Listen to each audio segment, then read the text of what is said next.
Hey folks, welcome to a brand new episode of Smart Money. Since it was Women's Day this week, we decided to go full throttle into giving you some advice on how to approach your finances. If you are a woman, if you haven't started investing yet. In fact, this is a topic very close to our heart. We have a campaign ongoing which is Future Female Forward, where we're trying to embolden and enable women to take all their decisions, whether it is with respect to finance, health, gender parity, and a lot of issues that need to be addressed. Our expert today is Mrin Agarwal, who is a financial educator and director of Finsafe India. She's been doing a lot of work to help women get, financially literate and take charge of their money. Well, Mrin, thanks a lot for joining in. Now, it's a well-known fact that women tend to go in for safer investments, right? For generations now, our mothers, grandmothers would always invest either in gold or in fixed deposits. How do you sort of look at that changing over the next decade or so? So good afternoon, Sonia, and thank you for having me here today. I think for the longest of time, women have always been associated with safe investments. And I think it's really the fear of losses and wanting to have more financial security that gets them, to invest in gold. But I think the good news is that now we are seeing more women interested in investing into equities. Even in all of my sessions, I'm seeing more women coming, more women asking questions about what sort of equities should they look at, and really, looking at financial independence a little bit more strongly as well. Okay. So as I said, right, it's very typical for women to invest not just in fixed deposits, but also in gold, in insurance schemes where they've lost a lot of money as well. We just want to clarify, are these good investments or not? Well, see, whenever you're investing in any instrument, you need to see whether it's really beating inflation, because if it's not beating inflation, then your money is really not growing. So when you look at, I'm completely against investment-linked insurance schemes, of course, because they just do not beat inflation. I think fixed deposits and gold to an extent are okay, and for specific reasons. So, for example, fixed deposits always work well for the short term, 1 to 2 years. And currently, of course, you've got some great deposit rates that are available from various banks. Of course, gold also has its own utility to an extent. The point is that, again, these are not investments that you should go overboard with and form a core of your portfolio. Okay, I take your point about FDs and insurance schemes. I mean, there is a lot of money to be lost there. But gold has done really well, right, Mrin? If you look at the last 1 to 2 years, gold has outperformed equities. In fact, in every recession in the last 7 out of 8 recessions, gold has done much better than equities. So why then do you say that it's not a high-yielding instrument? And from here on, what is your advice on gold? Well, when you look at the long-term performance of gold, I think in the last 40 years, for example, if you see the returns in India, I think it's somewhere in the range of about 8.85%. Whereas if you look at a Nifty return, it's in the range of about, I think, 15%, with inflation being about 7.6%. So I think, those numbers tell for themselves. And a lot of the gold performance that you see in India is also due to rupee depreciation. So, yes, while it has beaten inflation, and while it certainly has a place in people's portfolios, the whole point is that equities have far beaten inflation much more than what gold has, and which is why you do need to have more equities in your portfolio. Okay, just one more question on gold since we're on that topic, right? And then we'll move on to equities. If someone wants to buy gold now, and we've done a couple of videos on this as well, the most prudent way to get into gold would be perhaps sovereign gold bonds, because you don't have the issue of safety, security of looking after physical gold. There's no making charges as well. But do you agree that sovereign gold bonds are the way to go, or do you think even gold ETFs is another way to explore? What's the best way to approach gold now? Well, I think I would say 3 things on gold. One is limit the exposure to gold to 15% of your portfolio, which in any case, I think most Indians have. The second thing is that buy only as much physical gold as you think that you need for your personal use. And if you're looking at gold as an investment, why I like SGB is for all the reasons that you mentioned. It's zero cost. It gives you tax-free returns at the end of 8 years. And of course, it's sovereign issued as well. So that's what works in its favor. But the issue is that there is that 8-year lock-in, and of course, after 5 years, you can go and sell it. I think if you want a little bit shorter time frame, and if you want more liquidity, then you can certainly look at gold ETF. But overall, when you look at the returns, I think SGB has given the best returns in all of these three options of gold. Okay. Since you are not in favor of investment-linked insurance schemes, right? You started off by saying that don't invest in insurance schemes. You are all set to lose money if you do that. What are the good alternatives? Tell us, where should women put their money if they're just beginners? So I think first, one scheme that I really like, and I think people should take advantage of it. In fact, I've been getting a lot of queries on some of the capital guaranteed plans that are there. And I think a better scheme that exists compared to the capital guaranteed plans from insurance companies is a target maturity fund. Because when you look at a target maturity fund, so let's first talk about what it is. This is firstly a passive debt fund, which basically invests in bonds linked to a particular index. Now, this index typically consists of government securities, state development loans, and it also consists of typically AAA rated PSU bonds, right? So the fund is basically replicating this particular index. And again, the biggest advantage of this scheme is that it's open-ended, right? So compared to fixed maturity plans, which are close-ended, while this scheme has a maturity date, it is open-ended, which means that you can exit when you want to, right? Now, the advantage over here is that you're getting a very good quality portfolio. You're also getting it for a shorter period of time. So, for example, you have target maturity funds available right from 3 to 4 years onwards, going to about, let's say, 10 to 12 years, right? So you have a broad range of timeframes that are also available. And the way the target maturity fund works is that it basically buys these bonds and holds it to maturity. So this allows for a fair bit of returns visibility for the investor. Now, when I look at the returns right now on a pre-tax basis, I think we are looking somewhere in the range of about 7.5 to 7.75% on most of these bonds, which I think is a very good return, because if you invest before March 31st, you're also going to get the benefit of that additional indexation. And hence, a very, very tax efficient product. I think on a post-tax basis, you're looking at anywhere between 6.5 to 7.1% post-tax sort of returns, of course, depending on the maturity of the bond. And I think that's a great return to basically tie into, as compared to getting into a scheme, capital guaranteed scheme, which is much, much more expensive. So I think the first one for people who really want to play it very safe and who do not want to take risks can look at target maturity funds. For others who can take some amount of risk, and remember that when you invest in investment linked insurance, they also invest into equities, right? It's not that they only invest into bonds. So if you can take some risk, another product which I think works very well for any investor is a balanced advantage fund, which basically invests into equities and bonds and keeps rebalancing the allocation based on various market-linked parameters. And most of them have their own in-house models that they use to carry out the rebalancing. So the good thing that I like about balanced advantage funds is you're getting exposure to equities.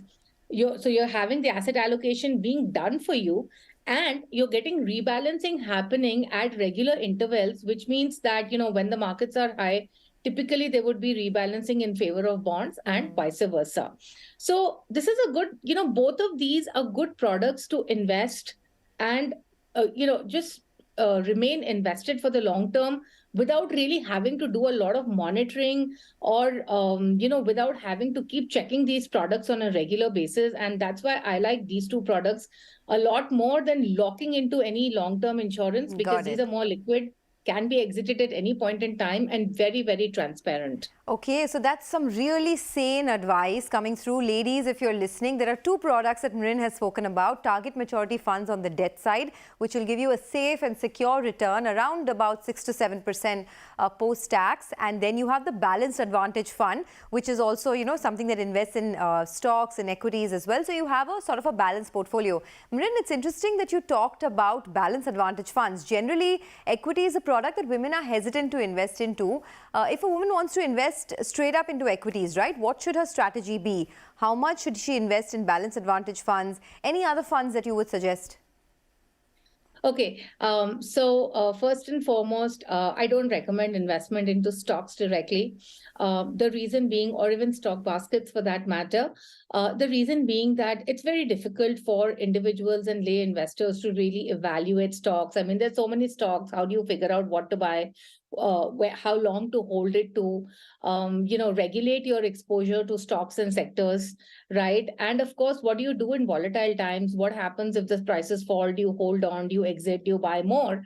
Right? And of course, the capital allocation that is required for stocks is much higher. So I don't recommend investing in stocks at all, or stock baskets for that matter. I basically recommend sticking on to mutual funds simply because these are professionally managed. You have a lot of low cost options available, which are very, very tax efficient. Now, in terms of what are the funds, right? So I would certainly say that if you want to do a pure equity fund, the easiest thing to do, and if you believe in the India story, is to look at the Nifty 50 index fund. It's the easiest thing to invest into. There are many different funds that are available. I mean, there's a fund available from practically every fund house in the Nifty 50 category. So look at investing into a Nifty 50 index fund. And then as you go along and get some experience, you could also look at mid-cap funds. You could look at a flexi cap fund, which invests in a combination of large cap, mid cap, small caps, and maybe international stocks. That depends on the fund. But you'll get a good exposure to all of these market caps as well through a flexi cap fund. So I think all a woman needs in her portfolio of equity funds, which are easy to invest. You can just, provided you choose them right, you can just remain invested for the long term, would be a Nifty 50 equity fund, index fund, flexi cap fund, and a mid cap fund. Okay, that's keeping it plain and simple, ladies. You don't have to make it complicated.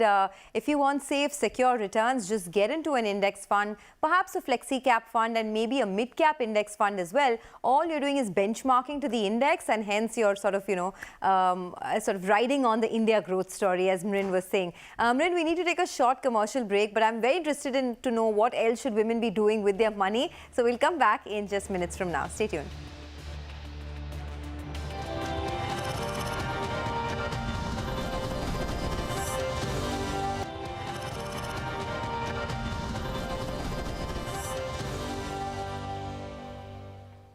Well, thanks for keeping it with CNBC TV18. This is Smart Money, and today we're talking about women and what they should be doing with their money. Mrin Agarwal, who is a financial educator, she's done a lot of work in this space, is joining in.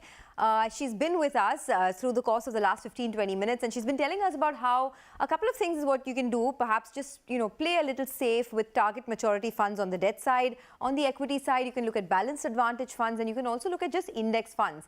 All right. You also said, Mrin, before the break that you can look at some flexi cap funds as well. If someone is not interested in, pure index funds. I mean, I may not want exposure to, say, the metal sector or, say, an ailing real estate stock or whatever. If I want to invest in particular mutual funds that are focusing on a theme or a momentum, what are the funds that you would recommend for women right now? Actually, I typically don't recommend any thematic funds or sector funds. The reason being that they tend to be too concentrated. And, some of these strategies may or may not work out. Plus, what I find is that whatever are the, high conviction ideas and whatever are the trending or, stocks or sectors which are expected to have a good growth would anyway be part of the flexi cap fund. Generally what I find is that when people get into thematic funds or sector funds, what happens is that they find it really difficult to actually track these in the long term and really stay on course. So I don't really recommend them. So you recommend starting with a Nifty 50 index fund, right? So that's the first approach that you should have. And then what does one do? Look at mid cap funds, look at flexi cap funds. I would say these are two good categories that are there. Of course, if for the tax saving purposes, you can also look at ELSS funds which are available. But I think just a combination of these couple of funds in your portfolio is good enough. Any names that you'd want to recommend on the mid-cap side, on the flexi-cap side? Any examples that you'd want to give on what, what are good funds to invest into?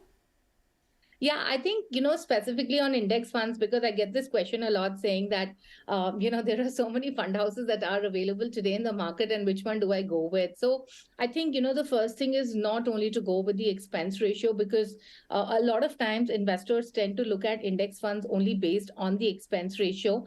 I think what is really important is to look at something known as a tracking error, which is basically talking about taking into account the expense ratio and the agility of the fund manager in actually deploying the monies that are coming in, right? So it's important to look at the tracking ratio over the expense ratio, because you could have a fund with lower expense ratio but a higher tracking error.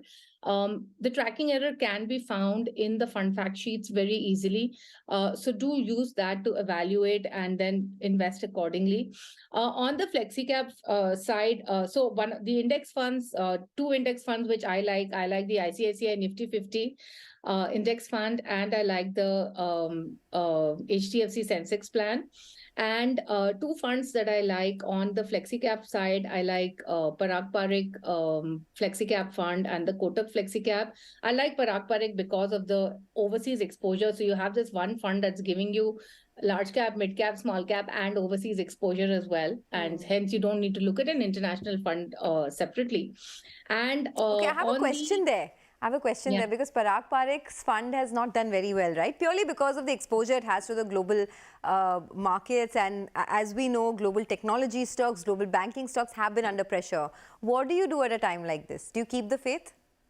Yes, you just keep invested. And that's the whole idea in equity investing, that you need to have a 7 to 10 year time frame, because there are going to be short term volatilities. There is not going to be linear growth.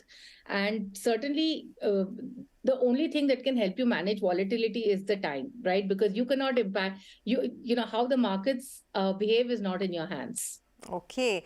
Gold has traditionally been held as a security for bad times, right? However, women seem to prefer physical gold over paper gold. We were discussing this a while back. How do you change that mindset? If you'd want to once again reiterate the importance of putting your money into, say, SGBs or ETFs, it's better off than investing in physical gold, what would you tell your women viewers? Well, every time I go to buy gold, I'm very horrified when I calculate and I see that 30% of the money that I'm paying is going towards charges, making charges, wastage charges, and whatever else is there. And, also when you're selling it, there's a 5 to 10% loss that you have. So, you're basically looking at 30 to 40% as money just going away when you're buying physical gold. And you're going to save all of this if you buy paper gold, right? And that should be reason enough for you to move away from physical gold to paper gold. And also, the whole point about the tangibility of the product doesn't really matter anymore. But what about the argument that if you're buying physical gold, right, you'd rather buy it in the form of gold coins or in the form of gold biscuits if you can afford it? That's a better way. You can sort of escape making charges. You don't believe in that? No, because, you have storage issues and stuff like that. And I think it's just this whole factor of, this feel-good factor of tangibility that exists. And this legacy issue, right? What our fathers, forefathers, rather mothers and grandmothers have been doing. We just sort of take it forward. It's time to sort of end that legacy. So all the ladies watching us right now, you're losing a lot of money if you're buying physical gold. If you're interested in gold, rather buy paper gold. I also find that gold schemes from jewelry shops have become suddenly very popular. Any take on that? I think you should be very mindful of it. So what typically happens in these schemes is that you invest for a period of 11 months, and then the jeweler puts in the money in the 12th month, and then they allow you to buy gold from that accumulated amount. But typically you have to buy only gold jewelry, and you cannot buy coins and bars. And the other thing is that if you have an emergency and you want to exit from that scheme, you can't, right? So the issue that I have with that scheme is that you are taking the risk of putting your money with one jewelry shop and one jeweler. And, if, essentially what you're doing is that you're providing short-term working capital to the jewelry shop, right? Now, if for whatever reason, business is not good or whatever reason, this person shuts the shop tomorrow, there's no recourse that you have, because as far as I know, that this investment is also shown as an advance purchase and not a deposit, right? So when something is shown as a deposit, then of course there's regulation, there are various guidelines, there's grievance mechanism and all of that.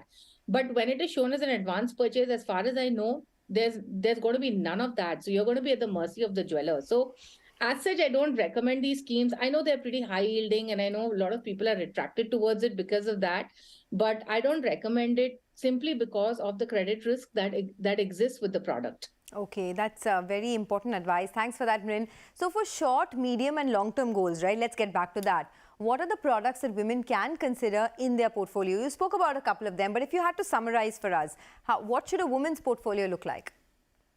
So for the short term, which I would say would be below 3 years, you can look at fixed deposits. They're easy, simple to invest, and of course, they're going to be fully taxable. But I think you have some great rates available as well right now. So look at fixed deposits. Of course, you can look at ultra short duration debt funds as well. But if you find it difficult to figure out what this product is, just go with a fixed deposit.